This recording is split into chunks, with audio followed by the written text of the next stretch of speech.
في حلقة جديدة من بودكاست مصر إيجابي. في حلقتنا النهاردة هنتكلم معاكم عن أحد الرموز المؤثرة في المجال الطبي والعلمي، وهو الدكتور هاني محمد عز الدين الناظر، الرئيس الأسبق للمركز القومي للبحوث، وعضو بالمجمع العلمي المصري، ورئيس مجلس إدارة المؤسسة المصرية لتبسيط العلوم، وأستاذ باحث بقسم الأمراض الجلدية بالمركز القومي للبحوث. اتولد دكتور هاني في 26 ديسمبر سنة 50، وبتمتد جذوره لعائلة أبو دومة الشهيرة في مدينة طمع بمحافظة سوهاج. وبحسب تصريح قديم ليه إن نص درجة حرمته من دخول كلية الطب، فالتحق بكلية الزراعة في جامعة القاهرة، وحصل على درجة البكالوريوس في العلوم الزراعية سنة 72، وبعديها التحق بكلية الطب وحصل على بكالوريوس الطب والجراحة جامعة عين شمس سنة 1981. واستكمل الدكتور هاني الدراسات العليا، فحصل على ماجستير النباتات الطبية جامعة القاهرة عام 1979 بالتوازي مع دراسته للطب. وحصل كمان على دكتوراه النباتات الطبية جامعة القاهرة سنة 85، وماجستير الأمراض الجلدية والتناسلية جامعة عين شمس سنة 87. وأصبح مساعد باحث بقسم علم الأدوية بالمركز القومي للبحوث في إبريل 76، وأصبح رئيس للمركز القومي للبحوث في الفترة من 2001 ل 2008. ثم تولى رئاسة لجنة ربط الأبحاث بالصناعة اللي استحدثت بالمركز القومي للبحوث، وحصل كمان على درجة الزمالة من الكلية الملكية البريطانية للأطباء عام 2006.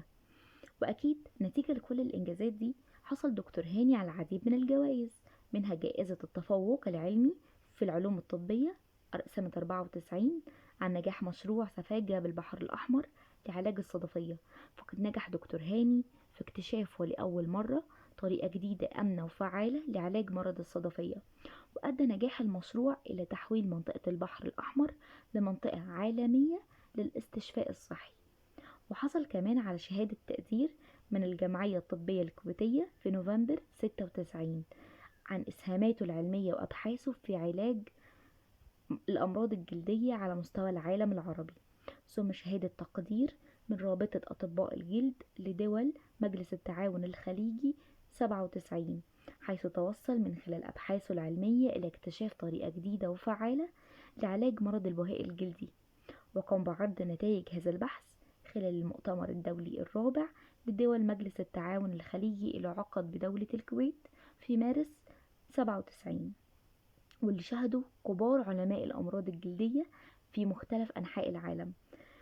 ومنذ ذلك التاريخ بدأ التطبيق العملي للأسلوب العلاجي الجديد بنجاح كبير، وحصل كمان على شهادات تقدير وأذرع من منظمات وجهات مختلفة سواء مصرية أو عربية أو أجنبية. وفي السنوات الأخيرة أصبح طبيب الجلدية الأشهر على محركات البحث، وظهر ضيفا في العديد من البرامج للتحدث عن أمور تخص الطب والأمراض الجلدية. واشتهر أيضا بحبه الشديد للعمل الإنساني، حيث كان يفتح عياداته لعدد من الحالات أصحابها غير قادرين على دفع تكلفة العلاج.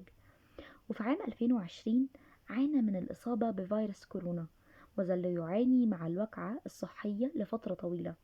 وفي أكتوبر 23 أعلن نجله عن معاناته مع خلايا سرطانية خبيثة. ورحل دكتور هاني عن عالمنا في 22 فبراير 24 عن عمر يناهز 73 عام، تاركا وراءه رحلة حافلة بالإنجازات وطيب الأثر جعلهم الله في ميزان حسناته. وبكده نكون وصلنا لنهاية حلقتنا النهاردة. نتمنى تكون عجبتكم، ونتقابل في حلقة جديدة من بودكاست مصر إيجابي.